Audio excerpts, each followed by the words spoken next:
ہاں، لیکن آج مجھے اپنی ماں اور گھر کی بہت یاد آ رہی ہے۔ کہیں ایسا نہ ہو کہ تم لوگوں کے سو جانے کے بعد مجھے ماں کی یاد ستائے اور میں تم لوگوں کو چھوڑ کر اپنے ملک چلا جاؤں۔ شیخ چلی نے بکری کی ہدایت کے مطابق کہا، تمہاری ماں بھی تمہیں یاد کر رہی ہوگی۔ تم بے شک چلے جاؤ اور بکری ہمیں دے جاؤ۔ ہم 7 لاکھ تمہارے گھر پہنچا دیں گے۔ ہم پر یقین کرو۔ سردار ٹھگ نے یہ خوش ہو کر کہا، مجھے 7 لاکھ کی فکر نہیں ہے۔ فکر تو یہ ہے کہ پرستانی بکری مجھ سے محبت کرتی ہے۔ میں گیا تو یہ بھی میرے ساتھ جائے گی۔ پھر تم کیا کرو گے؟ شیخ چلی نے مسکراتے ہوئے یہ کہا تو ٹھگ فکر مند ہو گئے۔ نہیں نہیں، تم پہرا مت دو شیخ چلی۔ اب بس بکری کے چکر میں میرے 4 ساتھی مجھے چھوڑ گئے ہیں۔ میں بکری کو کھونا نہیں چاہتا۔ تم آرام کرو۔ سردار ٹھگ نے بے چین ہو کر کہا۔ اس نے اپنے ایک ساتھی کو پہرا دینے کے لیے ہدایت کی تو اس نے کہا، سردار یہ جنگل نہیں گاؤں ہے، یہاں کیا خطرہ ہو سکتا ہے؟ احمق آدمی، گاؤں میں چور ڈاکو بھی ہوتے ہیں۔ اگر ہمارے سوتے ہوئے کوئی چور بکری لے اڑا تو ہماری ساری محنت ضائع ہو جائے گی۔ سردار ٹھگ نے وسیلے لہجے میں یہ کہا، پھر وہ سو گئے اور ٹھگ پہرا دینے لگا۔ دوسری صبح وہ لوگ بیدار ہوئے تو پہرا دینے والا غائب تھا۔ ارے وہ افغانی کہاں گیا؟ سردار ٹھگ نے غصے سے چیخ کر کہا، میں تو سو رہا تھا سردار۔ سردار کے واحد ساتھی نے گھبرا کر کہا، البتہ گزشتہ کئی دنوں سے اسے اپنا وطن بہت یاد آ رہا تھا۔ اسے خطرہ تھا کہ کہیں انگریزوں نے اس کے ماں باپ کو دہشت گردی کے الزام میں شہید نہ کر دیا ہو۔ یقیناً وہ اپنے ماں باپ کی خیریت معلوم کرنے چلا گیا ہو۔ اب تم بھی مجھے نہ چھوڑ جانا ورنہ میں اکیلا رہ جاؤں گا اور مجھے بکری کے ساتھ اسے خریدنے پڑ جائیں گے۔ سردار ٹھگ نے یہ کہا اور پھر روانگی کی تیاری کرنے لگا۔ اب صرف سردار اور اس کا ایک ساتھی شیخ چلی اور پرستانی بکری کے ساتھ سفر کر رہے تھے، اور شیخ چلی کو یقین تھا کہ آخری ساتھی بھی اگلی رات کسی درندے کی غذا بن جائے گا۔ ابھی ایران کتنی دور ہے سردار؟ شیخ چلی نے چلتے چلتے سردار سے پوچھا۔ تھوڑا فاصلہ رہ گیا ہے، کل شام ایران میں ہوں گے، سردار ٹھگ نے یہ کہا۔ سارا دن سفر ہوتا رہا، رات کا اندھیرا پھیلنے لگا تو ایک وسیع و عریض قبرستان کے پاس پہنچے۔ انہیں اس قبرستان سے گزر کر آگے جانا تھا۔ سردار ٹھگ نے قبرستان کے باہر رکتے ہوئے شیخ چلی سے کہا، ہمارا راستہ اس قبرستان کے درمیان سے گزرتا ہے، لیکن اس وقت اندھیرا پھیل چکا ہے اور قبرستان سے گزرنا خطرناک ثابت ہو سکتا ہے، کیونکہ اس قبرستان میں رات کے وقت روحوں کا راج ہوتا ہے جو زندہ انسانوں کا خون چوس لیتی ہیں، لہٰذا ہمیں رات یہیں گزارنا چاہیے۔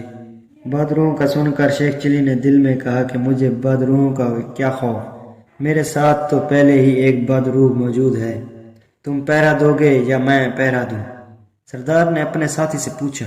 نہیں سردار، میں پہرا دوں گا۔ تم تو سردار ہو اور سردار کے شان نہیں کہ وہ پہرا دے۔ ساتھی ٹھگ نے کہا، ٹھیک ہے، مگر رات کو ہمیں چھوڑ کر نہ چلے جانا۔ سردار نے یہ مسکرا کر کہا۔ پھر شیخ چلی اور سردار سو گئے اور سردار کا ساتھی پہرے دینے لگا۔ شیخ چلی کو یقین تھا کہ اس پہرے دار کا انجام بھی اس کے پہلے ساتھیوں جیسا ہوگا۔ صبح سردار کی آنکھ کھلی تو اپنے ساتھی کو غائب پا کر اس نے اپنا سر پکڑ لیا۔ کیا ہوا سردار؟ کیا سر میں درد ہے؟ اور وہ پہرا دینے والا کہاں گیا؟ شیخ چلی نے اٹھتے ہوئے پوچھا۔ ارے یہی تو درد ہے میرا، آخری ساتھی بھی مجھے چھوڑ گیا، اب مجھے اکیلے کو پوری بکری خریدنا پڑے گی۔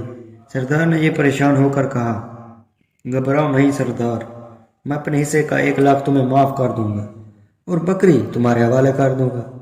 شیخ چلی نے کہا تو سردار خوش ہو گیا۔ چند لمحوں بعد وہ دونوں پرستانی بکری کے ہمراہ آگے روانہ ہوئے اور شام کے وقت ایران جا پہنچے۔ سردار ٹھگ شیخ چلی کو اپنے گھر لے گیا۔ گھر میں صرف اس کی بیوی تھی۔ سردار نے اسے بکری کی خصوصیات بتائیں تو بیوی بے حد خوش ہوئی اور اس نے شیخ چلی کے لیے عمدہ کھانا تیار کیا۔ کھانے کے بعد ٹھگ نے شیخ چلی کو 7 لاکھ دیناروں سے بھرا تھیلا دیا اور شیخ چلی اتنی رقم پا کر پھولا نہ سمایا۔ اس نے پرستانی بکری کی ہدایت کے مطابق سردار سے کہا، سردار، میں رات یہاں گزار کر صبح اپنے وطن چلا جاؤں گا۔ اگر اس وقت گیا تو ہو سکتا ہے رات کے اندھیرے میں کوئی چور ڈاکو مجھ سے رقم چھین کر چلا جائے۔ ٹھیک ہے، تمہارا اپنا گھر ہے، جب تک دل چاہے قیام کر لو۔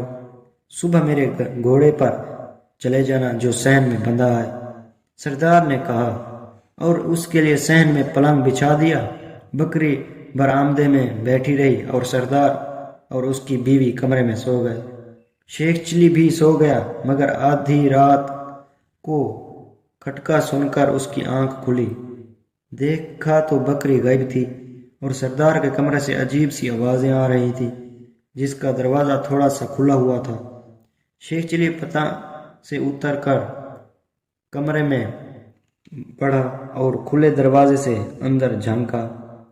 کمرے میں فرش پر سردار اور اس کی بیوی کی لاشیں پڑی تھیں اور ان کے قریب ایک خوفناک بوڑھی چڑیل بیٹھی تھی، لاشوں سے گوشت نوچ نوچ کر کھا رہی تھی۔ یہ خونی منظر دیکھ کر شیخ چلی دہشت کے مارے چیخنا ہی چاہتا تھا کہ وہ چڑیل ایک دم بکری بن گئی اور شیخ چلی کو گھورتے ہوئے بولی، شیخ چلی، منہ سے کوئی آواز مت نکالنا، اچھا ہوا تم نے خود ہی میرا اصل روپ دیکھ لیا۔ میں نے ہی چیل بن کر تم سے دیناروں کی تیر چھینی تھی تاکہ تمہاری مدد کر سکوں، اس کے لیے میں تم سے بکری کی شکل میں ملی۔ اب تم اس وقت دیناروں سے بھرا تھیلا اٹھاؤ اور سردار کے گھوڑے پر سوار ہو کر اپنے وطن چلے جاؤ۔ یہ کہہ کر بکری دوبارہ چڑیل بن گئی۔ سردار اور اس کی بیوی کا گوشت کھانے لگی۔ شیخ چلی دہشت کے مارے کچھ نہ بولا۔ وہ صحن میں آیا، وہاں بندھا سردار کا گھوڑا کھولا اور اس پر سوار ہو کر 7 لاکھ دیناروں سے بھرا تھیلا اپنے آگے رکھ کر روانہ ہوا۔ شہر سے باہر آ کر اس نے گھوڑے کا رخ اپنے ملک کی طرف کر دیا۔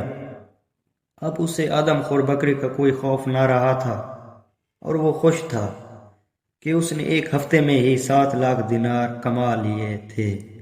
اگلی کہانی دیکھنے کے لیے ہمارے چینل کو سبسکرائب کر لیں۔